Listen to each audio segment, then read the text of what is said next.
Well, thank you very much, Paul. From one Paul to another, of course, joining me, LSU head baseball coach Paul Mainieri. Thanks for taking the time.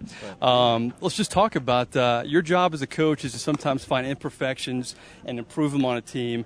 Since you guys have been in Omaha, it's been hard for a lot of us to find imperfections on this team. I mean, just talk about the first week and a half here. You know, the guys have played pretty well. I have to admit that.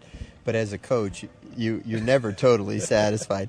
Listen, we won the other day, 14-5, and all I could think about was a couple of plays that we didn't make in the field. We had a base running mistake. We had a few opportunities to score runs where we didn't get a good at bat. So I have to keep the kids on edge. You know, I have to keep them making sure that they're humbled so that they concentrate and focus, because this is a very humbling game. As soon as you think you have it figured out, this game will jump right up and beat you down. So we've got a lot of work to do. You know, so far things have gone well, but the goal is to win the national championship, and we're still 2 wins away from doing that. You know, after the game ended yesterday and we huddled up, one of our players said something about, we're going to play for the national championship. I said, no, we're not. Monday is not a national championship game. We have to win one game before we have a chance to play for the national championship. So it's just a matter of keeping their focus on one immediate goal at a time.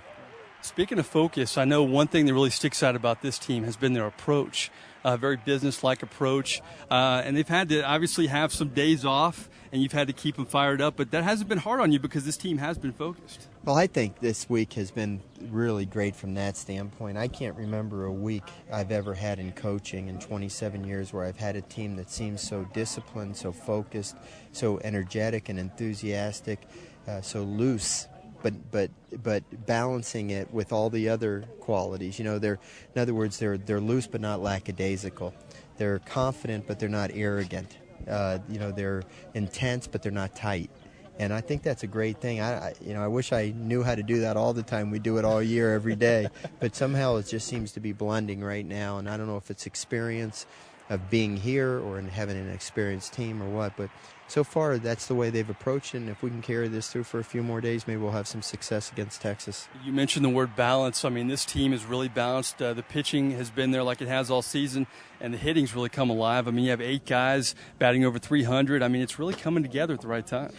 During the course of the year, your hitting is a little bit up and down because, hey, let's face it, hitting a baseball is the single hardest thing to do in sports. So that's the aspect of your game that you would expect to be a little bit inconsistent. But our pitching has been very consistent all year. Our defense has been very consistent.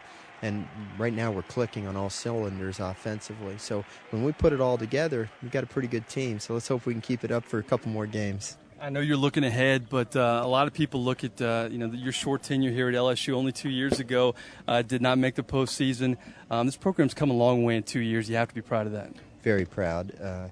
I always had the confidence that we could do it, but there was some work that needed to be done when we first got here, in all honesty. And you know, in some ways it was a talent upgrade, in some ways it was a little bit of an attitude adjustment, some discipline, and so forth. But we have 25 players that are totally on board now, and they believe in what we tell them, and then they go out and they do the things that they're supposed to do. And by the way, they're pretty good ball players too, so that's a pretty good combination.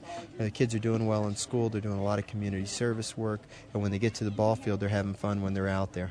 Final question. Of course, the next challenge is Texas. You knew about Arkansas. You played them in the SEC. When you look at this Texas team, what's not scares you, but what do you think the biggest challenge is going to be playing them?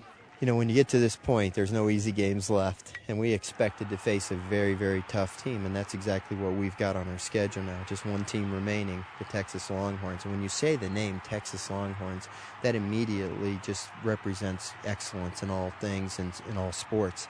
Obviously, their baseball program is one of the historical programs. They've got several national championships. They've got the winningest coach in the history of college baseball. They're a team that's built pretty much by the book, by Texas's book standards. They have outstanding pitching. They've got some speed. They got a few guys that can hit. They're going to present some certain challenges for us. But I also think that we're going to present some challenges for them too. So, you know, if we can play the game the way that we believe we can play the game, they should be some great ball games. Well, thanks for taking the time, and the best of luck next week. Okay, thank you very much. That's head coach Paul Mainieri. Of course, the next obstacle is Texas. And speaking of Texas, for a preview on the Longhorns, here's back to our other Paul Boron.